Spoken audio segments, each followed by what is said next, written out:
الرحیم۔ ایک مسئلہ روزے اور تراویح کے متعلق، کوئی شخص کسی ایسی تکلیف اور مرض میں ہو کہ وہ روزہ نہ رکھ سکتا ہو اور اچھے ہونے کی امید بھی نہ ہو،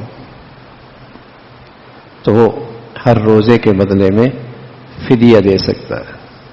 کوئی ایسا مرض ہے، ایسی بیماری ہے کہ اس سے اچھے ہونے کی امید بھی نہیں، بڑھاپا ایسا آ گیا، یا کوئی اور ایسی بیماری کتنے لمبی دیر تک وہ فاقہ نہیں کر سکتا، ایسا مرض ہے اور صحیح ہونے کی امید بھی نہیں، اچھا ہونے کی بھی امید نہیں، تو ہر روزے کے بدلے میں فدیہ دے دے۔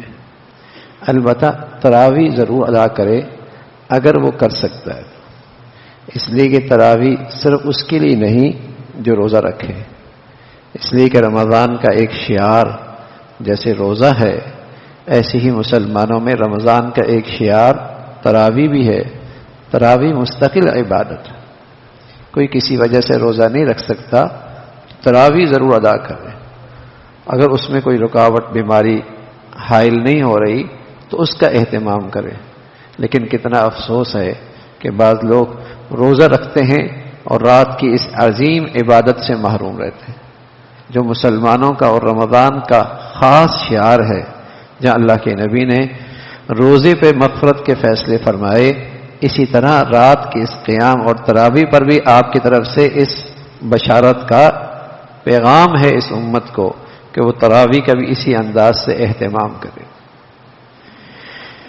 نیکیوں میں سے، نیکی کے فوائد میں سے ایک فائدہ، جیسے جڑیوں میں، جڑی بوٹی میں تاثیر اللہ نے رکھی ہے نا، جڑی بوٹیوں کی تاثیر اللہ کی رکھی ہوئی ہے، اسی طرح اللہ تعالی نے نیکیوں کی بھی تاثیر رکھی ہے اور بتائی بھی اللہ اور اللہ کے رسول نے۔ اسی طرح گناہوں کا ریئیکشن، جیسے زہر کے اندر ہلاکت ہوتی ہے، ایسی بہت ساری ہلاکت والی چیزیں ہیں، ان کے اندر ہلاکت اللہ نے رکھی ہے۔ اسی طرح اللہ تعالیٰ نے گناہوں کے اندر بھی ریئیکشن اور ہلاکت کا سامان رکھا ہے۔ تو اللہ اور اللہ کے رسول نے بتایا بھی ہے کہ جس کی زندگی خالص نیکی کی ہوتی ہے، اللہ تعالیٰ اسے پرعیش زندگی نصیب فرماتے ہیں، چاہے اس کی زندگی میں عیش کا سامان نہ بھی ہو تب بھی اسے پرعیش زندگی سے کوئی محروم نہیں کر سکتا۔ اور وہ عیش دل کا سکون، دل کا اطمینان، دل کی خوشی، دل کی فرحت، دنیا کی کوئی طاقت نیک آدمی کی یہ دولت نہیں چھین سکتا۔ تو یہ خالص نیکی کی بدولت اللہ تعالیٰ پرعیش زندگی نصیب فرماتے ہیں۔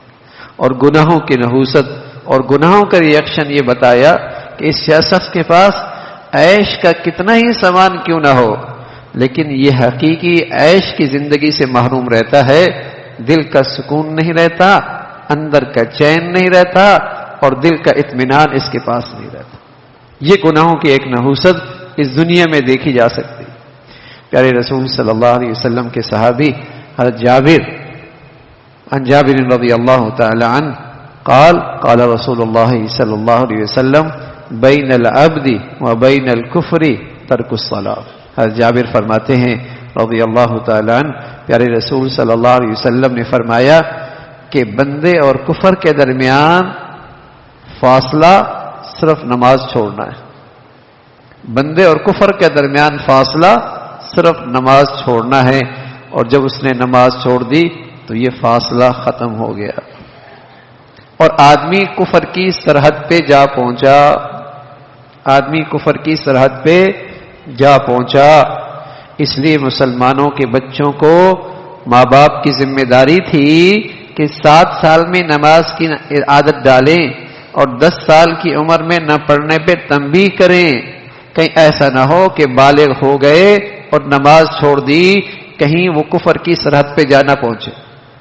اس لیے مسلمانوں میں سفر کی نماز ہوتی ہے، اگرچہ وہ مختصر ہو گئی، اگرچہ وہ مختصر ہو گئی۔ بیماری کی حالت میں مسلمان نماز پڑھتا ہے، کیوں؟ اگرچہ وہ تکلیف میں ہے، بیٹھ کے پڑھ لے، اشارے سے پڑھ لے، لیکن جب تک مسلمان ہے نماز ضرور پڑھنی۔ سفر میں بھی تو مسلمان ہی ہوتا ہے نا، مرض کی حالت کے اندر بھی تو مسلمان ہی ہوتا ہے۔ جب تک وہ مسلمان ہے اس کے لیے نماز ہے۔ میرے عزیزو، ایک دور تھا تصور نہیں تھا کہ مسلمان ہو اور نماز نہ پڑھے، مسلمان ہو اور نماز نہ پڑھے، اس کا تصور نہیں تھا۔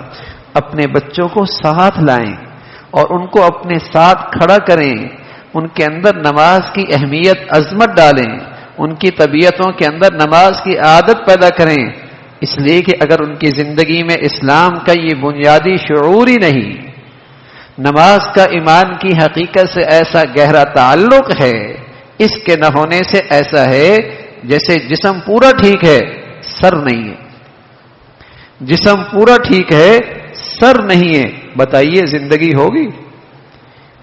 زندگی اس کی زندگی ناممکن ہے۔ اسی طرح سب کچھ ہو نماز نہیں، ایسا مسلمان ایسا ہی ہے جیسے جسم ہے اور سر نہیں۔ تو نماز کی ایسی اہمیت ہے۔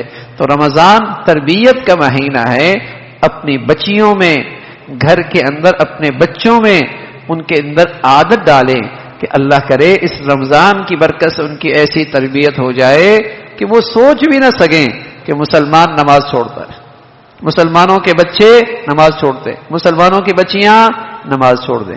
تو یہ تربیت کا مہینہ ہے، اس کی اگر ہم تھوڑی سی فکر فرما لیں تو ہمارے گھروں میں 100% نمازوں کا اہتمام ہو سکتا ہے۔